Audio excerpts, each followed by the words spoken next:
Hey, thank you so much for commenting. And yes, I do understand what you're saying, that if the kids are focused on completing their work or their projects, they might miss a nonverbal cue. Teacher walking up to the desk to start writing. But in my experience, that's exactly what happens.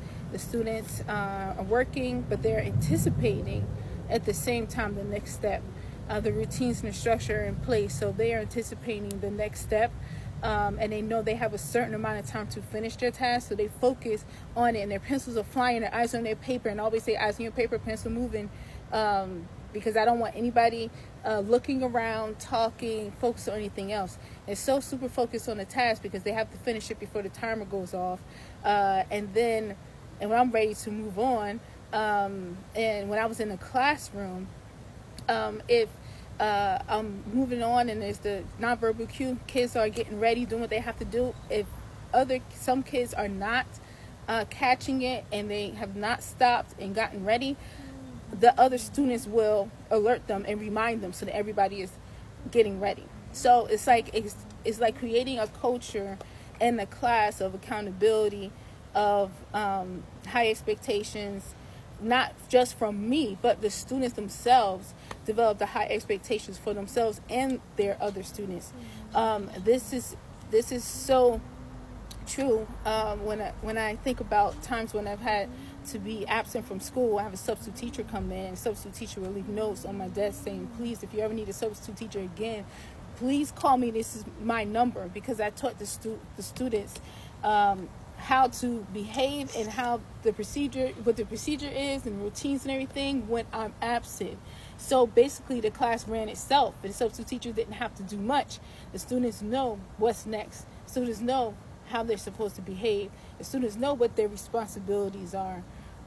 And then if any student is off task, other students will encourage them. That's one of our success rules: encourage your peers. Encourage them to get back on track, because you have to have a culture of this going on, not just the teacher working so hard to do it for the students. You have to have the classroom take ownership of this experience, because they all want to be successful, because they all enjoy being successful, because they all enjoy doing it so well that they get praised by the teacher, right?